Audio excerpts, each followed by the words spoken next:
भारत को भारतीयता की मान्यता के आधार पर फिर से खड़ा करना चाहता हूं, उस काम में लगा हूं।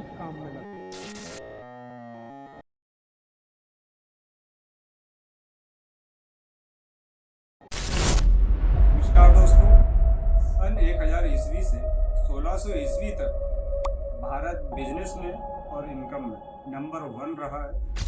उस समय प्रति व्यक्ति जीडीपी 1305 अमेरिकन डॉलर थी और इनकम पूरे यूरोप से बहुत ज़्यादा थी, क्योंकि हम लोग 26 तरह की वस्तुएं एक्सपोर्ट करते थे और उस समय इंटरनेशनल एक्सचेंज गोल्ड में होता था, इसलिए हम लोग सोने की चिड़िया कहलाते थे।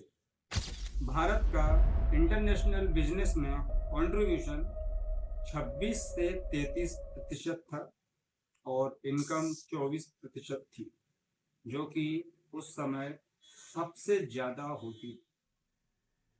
अंग्रेजों के आने के बाद भारत में बिजनेस का सत्यानाश हो गया और उसकी एक वजह थी और वो था उनका एजुकेशन सिस्टम।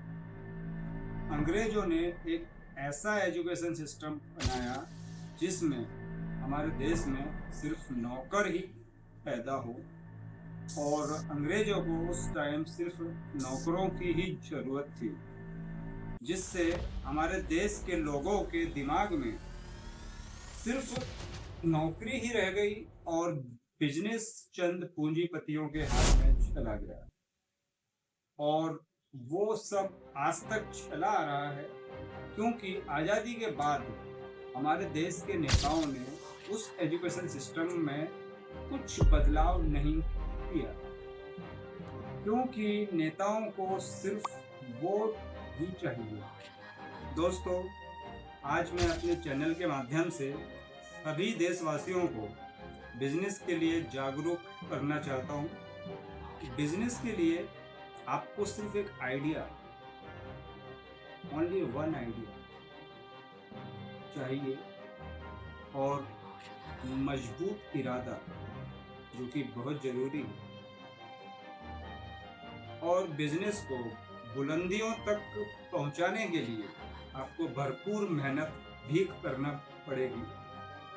बाकी की जो भी समस्याएं हैं आपकी, वो आपकी मेरे इस वीडियो को देख के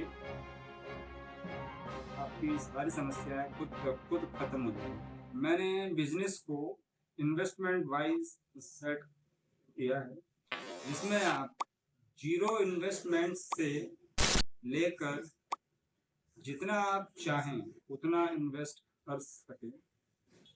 हमारे देश में बिजनेस को लेकर बहुत सारी गलत धारणाएं, जैसे कि बिजनेस के लिए बहुत सारी पूंजी का होना, या बिजनेस में बहुत रिस्क का होना, या बिजनेस में टाइमली रिटर्न ना आना।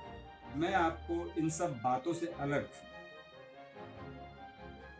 बिजनेस को करने के तरीके बताने वाला हूँ, जहाँ पर आप जीरो इन्वेस्टमेंट से बिजनेस शुरू कर सकते हैं और बिना रिस्क टाइमली रिटर्न वाले कई बिजनेस मैं आपको बताने वाला हूँ।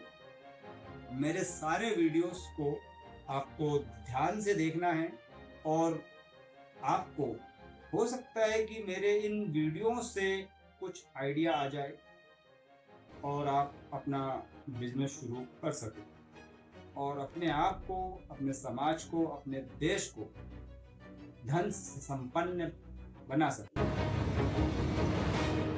धन्यवाद।